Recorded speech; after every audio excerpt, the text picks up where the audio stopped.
যেদিন বিজেপি আসবে এই রাজ্যে না, পরের মাসের 1 তারিখে 3000 ঢোকাবো। ভারতবর্ষে কোথাও নেই ওবিসি এ ওবিসি বি। এখানে ওবিসি এ করে 10% দিয়েছে এবং 81টা কমিউনিটিকে ওবিসি এ করা হয়েছে, যার মধ্যে 76টা মুসলিম কমিউনিটি। তবে আপনার ঘুম ভাঙবে। 1,20,000 ঘরের জন্য পিছনে ছুটছেন। 1,20,000-তে ঘর হয়, বিজেপিকে আনুন 3 লাখের ঘর হবে। ধর্ম দেখে হত্যা। নতুন বিয়ে করেছে, মধুচন্দ্রিমার জন্য গেছে।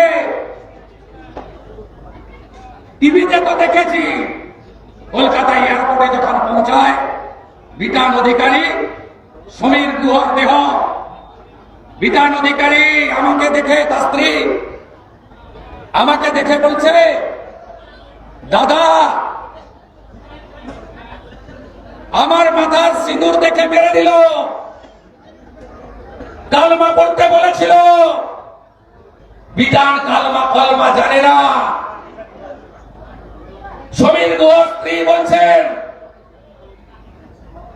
শুভেন্দু ভাই তোমার দাদার হাতে হিন্দুদের টাকা ছিল, সেই টাকা দেখে মেরে দিল। পরের দিন বাড়িতে গেছিলাম যাদবপুরে। বিধান অধিকারী স্ত্রী বলছে, গুলি করার আগে বস্ত্র সরিয়ে হিন্দু কিনা কনফার্ম হয়ে তারপরে খুন করেছে। জাগবেন না? প্রতিশোধ নেবেন না? ভারতীয় সেনা প্রতিশোধ নিয়েছে। মাসুদ আজহারের বংশকে নির্বংশ করে এসেছে অপারেশন সিঁদুর।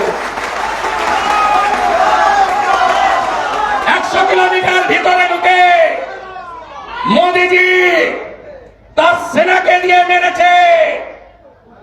अंदर घुस के मारा, मोदी है तो मुमकिन है।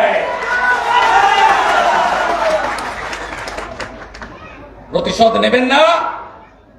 হরগোবিন্দ দাস, চন্দন দাস 2019-এ এই 3 জনকে মেরেছে হিন্দু বলে। মোহাম্মদ সেলিম সাহেব সেকুলার নেতা বলেছিল হরগোবিন্দ দাস, চন্দন দাস বামপন্থী করেন। আমি কোর্টের অর্ডার নিয়ে কয়েকদিন পরে যাওয়ার সুযোগ পেলাম ধুলিয়ান শামশেরগঞ্জে।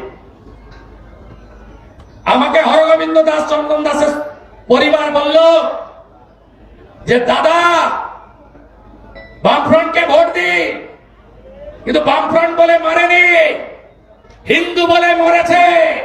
গলায় তুলসী ছিল। হরগোবিন্দ দাস, চন্দন দাস প্রতিমা বানায়, মৃৎশিল্পী, তাই পশু কাটা ছুরি দিয়ে নৃশংসভাবে খুন করেছে। আপনারা ঐক্যবদ্ধ হবেন না? পুলিশের ভয়ে সন্দেশখালী 7,000 ভোটে লিড দিয়েছে বিজেপিকে। নিশ্চিন্ত থাকুন, শাহজাহানের দাদাগিরি অতীত করেছি, অতীতই থাকবে। কাদের মোল্লা, যে গর্তে তুমি থাকো না কেন, তোমাকে টেনে বের করে আইনের সাজা দেব। ফাইনালি গীতাটাকে হাতে রাখো। ধর্ম রক্ষতি রক্ষিত। জাগো হিন্দু। আসাম দেখছেন, আমাদের আনন্দ আরো ভালো কিছু দেখতে পাবেন। ময়রা 500,000-এর কাছে শাঁখা পলা সিঁদুরকে বিসর্জন দেবেন না। যেদিন বিজেপি আসবে এই রাজ্যে না, পরের মাসের 1 তারিখে 3000 ঢোকাবো। কথা দিয়ে গেলাম। স্মার্ট মিটার লাগাতে দেবেন না। ইলেকট্রিকে স্মার্ট মিটার লাগাচ্ছে, বসিরহাটে বিক্ষোভ হচ্ছে, লাগাতে দেবেন না। অপশনাল।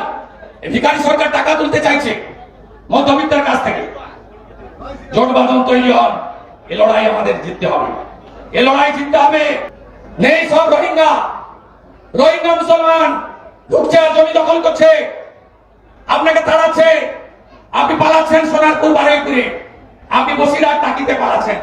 আগামী 2026-এর যে বিধানসভা নির্বাচন, সেই বিধানসভা নির্বাচনের দামামা কি এক প্রকারে বাজিয়ে দিলেন আজকের বিরোধী দলনেতা শুভেন্দু অধিকারী। আজকে সন্দেশখালীতে একটি সভা ছিল, সেই সভাতে তিনি উপস্থিত ছিলেন এবং সেই সভাতে উপস্থিত থেকে তিনি শাসক দলের বিরুদ্ধে একাধিক আক্রমণ করেন।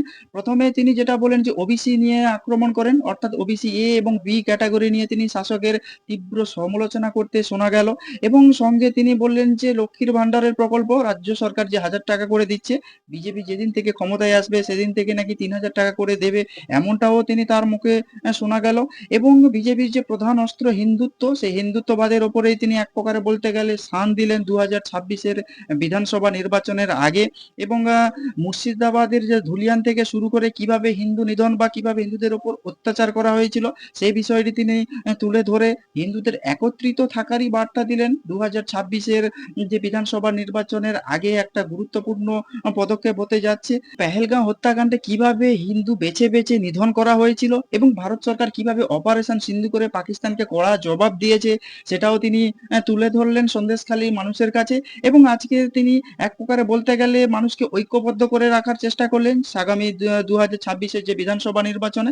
এই বিধানসভা নির্বাচনে গত লোকসভা নির্বাচনের নিরিখে এখানে বিজেপি প্রায় 7,000 বেশি ভোটে লিড দিয়েছে, সেটাকেই তিনি ধরে রাখারই একটা বার্তা দিলেন এবং 2026-এর বিধানসভা নিরিখে বা 2026-এর যে বিধানসভা নির্বাচনের দামামা বলতে গেলে এখন থেকেই বাজিয়ে দিলেন রাজ্যের বিরোধী দলের নেতা শুভেন্দু অধিকারী এবং কেন্দ্রীয় স্তরের যেসব বড় বড় নেতারা আছে, এক প্রকারে বলতে গেলে প্রধানমন্ত্রী নরেন্দ্র মোদী গত 29-এ মে আলিপুরদুয়ারে এসেছিলেন, সেখানেও তিনি বিরোধীদের আক্রমণ করেছিলেন বিভিন্ন দুর্নীতি ইস্যুতে এবং অমিত শাহ কলকাতায় এসে নেতাজি ইন্ডোর স্টেডিয়ামে বিজেপির সকল নেতাদের নিয়ে বৈঠক করেছিলেন। কথায় বলতে গেলে আজকে সন্দেশখালীর এই সমাবেশের মধ্যে দিয়ে দলের বিরোধী দলনেতা বিধানসভা নির্বাচনের দামামা এক প্রকারে বাজিয়েই দিলেন। তো আপনারা কি বলবেন এইসব বিষয় নিয়ে? যদি কোনো কিছু বলতে চান তাহলে অবশ্যই কমেন্টস বক্সে কমেন্টস করতে পারেন আর নজর রাখুন নাচিন্দা টিভি।